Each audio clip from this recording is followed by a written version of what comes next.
Good afternoon, everybody. This is Naga Files Part 4.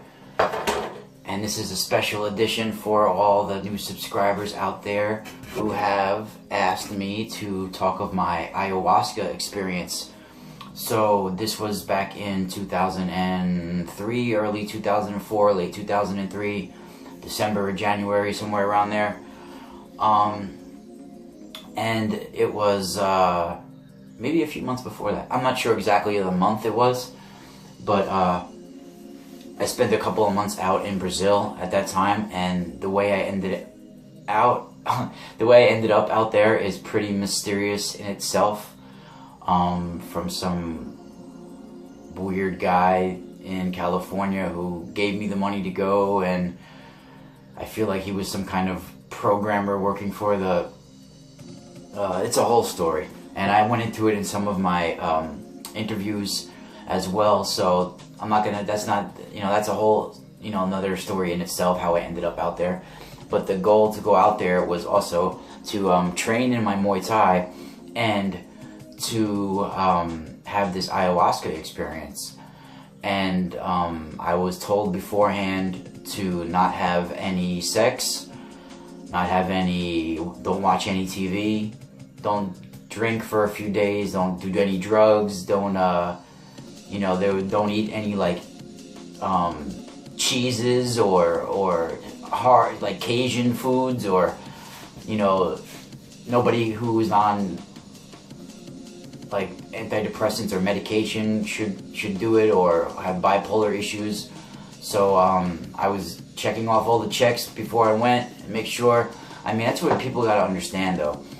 When using ayahuasca or any kind of hallucinogen, I don't recommend it for anyone trying to heal their problems this way, especially if they spent a life in America, where you get mind controlled by TV your whole life, programming, all the problems with our society that people in the jungle don't have, where this was supposed to be for those tribal people and those natives in that area, not for people who spent their whole life being programmed and have all these issues that are designed issues.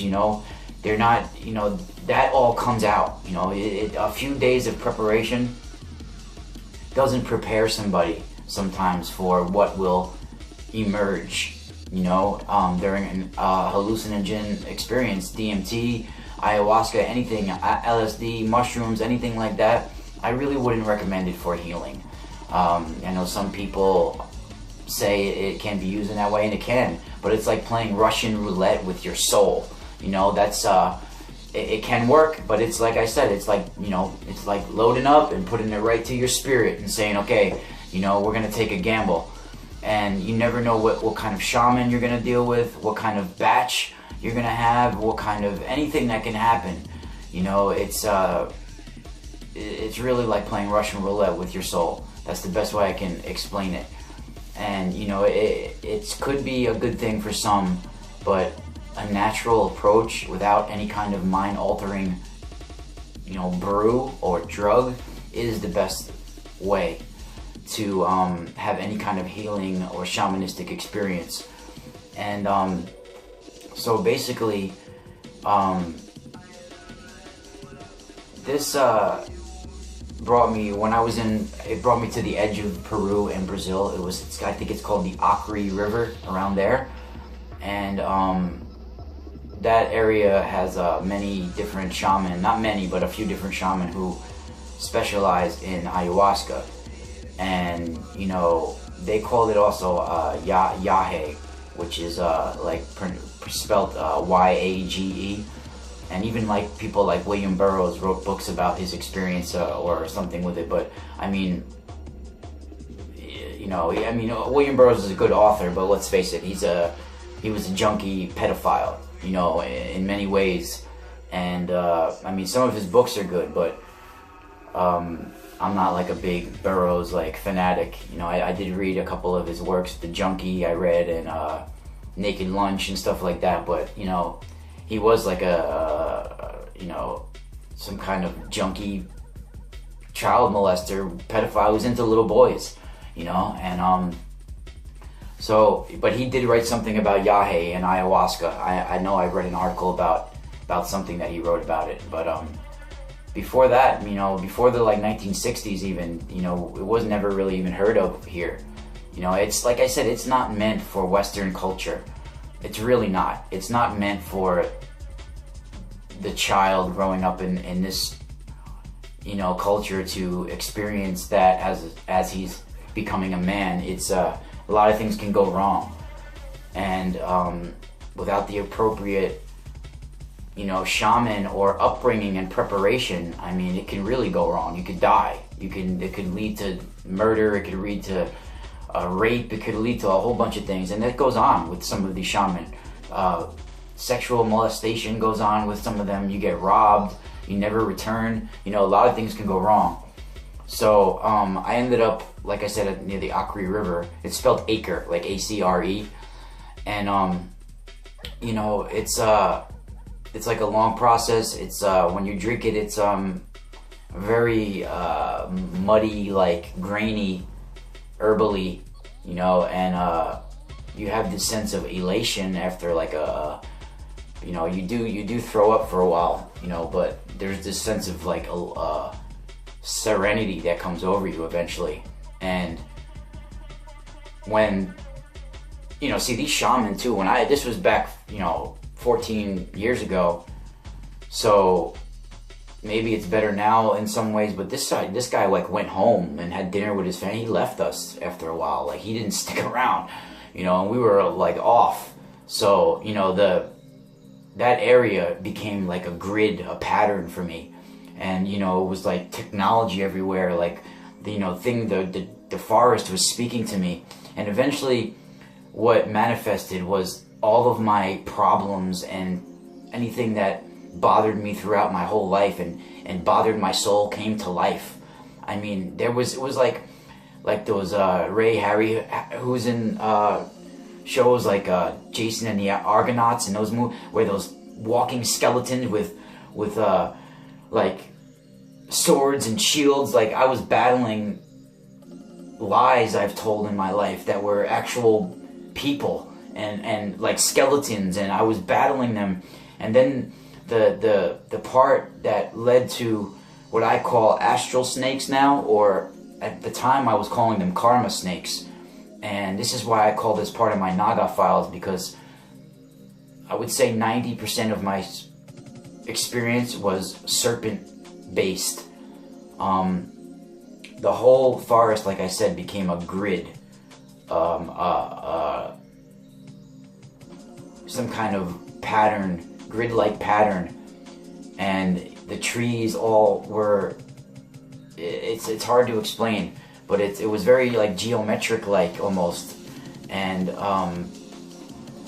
you know, time wasn't passing the way time usually passes. It was very, and it was like there was some kind of knowing that something bigger than me was watching, you know, and almost talking to me. And it's interesting because I'm about to explain to you what these astral snakes look like and what happened. But I found a book in about Tibet, about sacred Tibet, and about Tibetan priests, that I found a similar image of what these snakes look like when I saw them. So basically, I started running. I was running away from these like skeleton type beings that I was battling at first, and then I was surrounded by these. Before I started running, I got surrounded by a group of cobras, and they weren't normal cobras.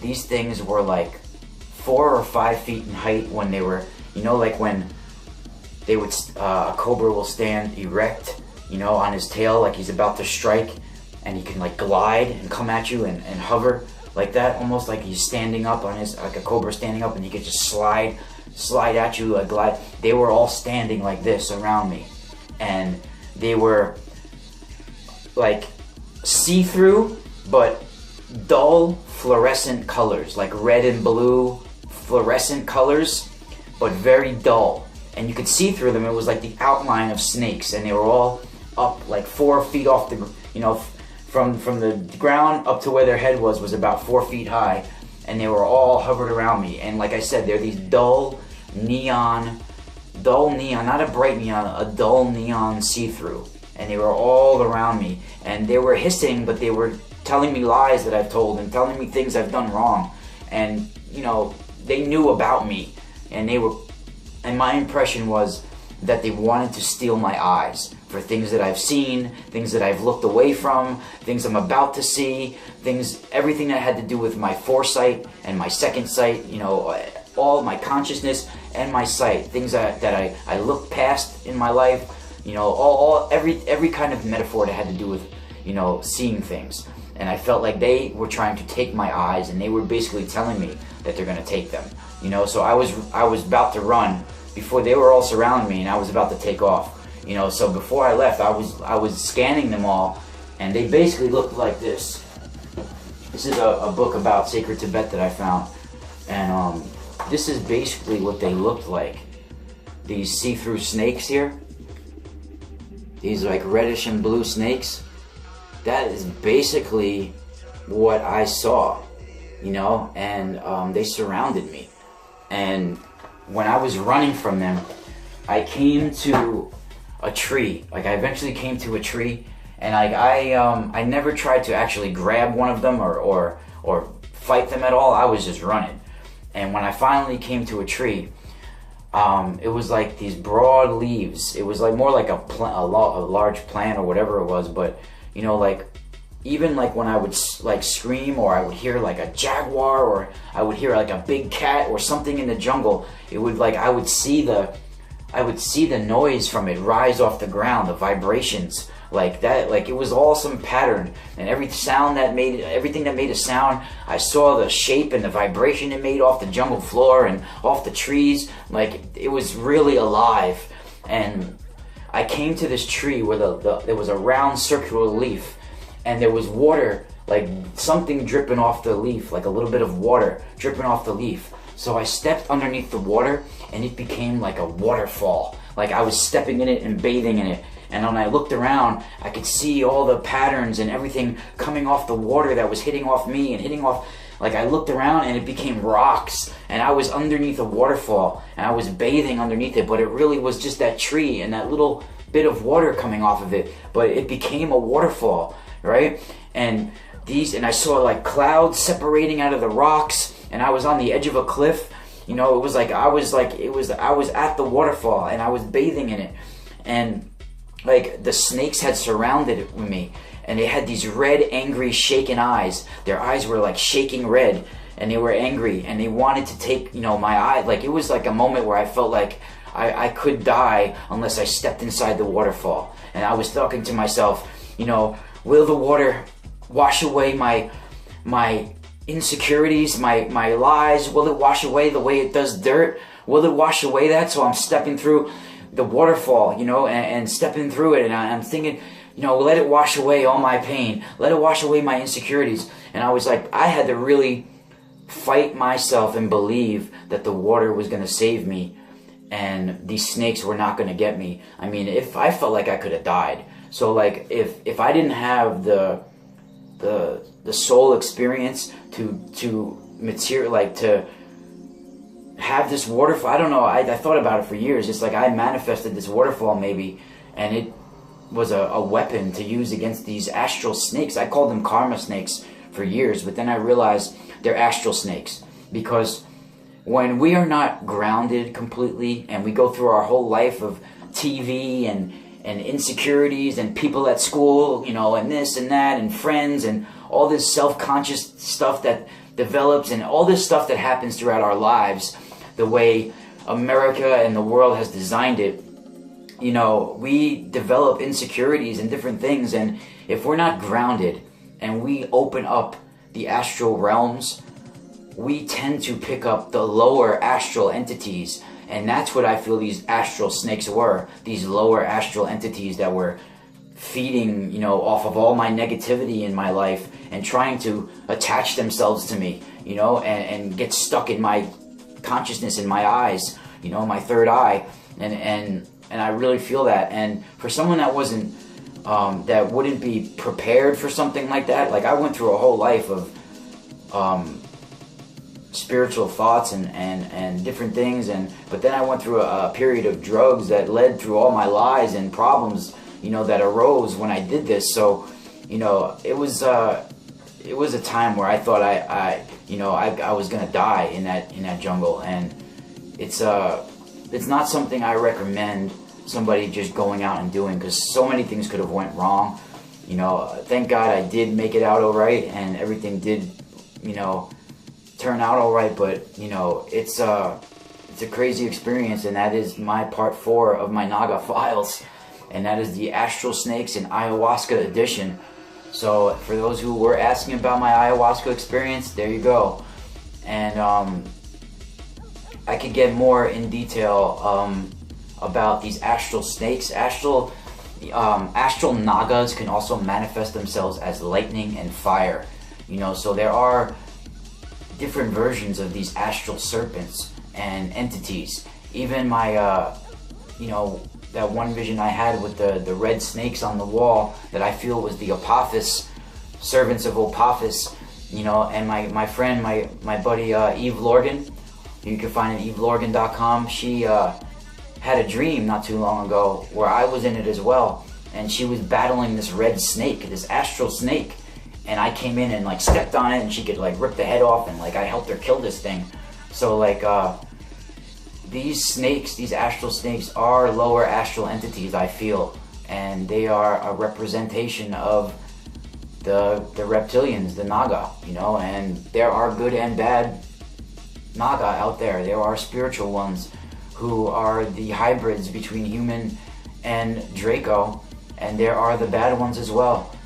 So, you know, it's an interesting world, it's an interesting multiverse, and I want to thank everybody for joining me once again. I got to go prepare for my show tonight, which is on the Power X Radio Network at 8 p.m. Eastern. My show is called Spiral Radio, if you haven't heard about it yet. And tonight is going to be Matt LaCroix, and it's going to be a great show. So tune in tonight, a few hours, and spiral out.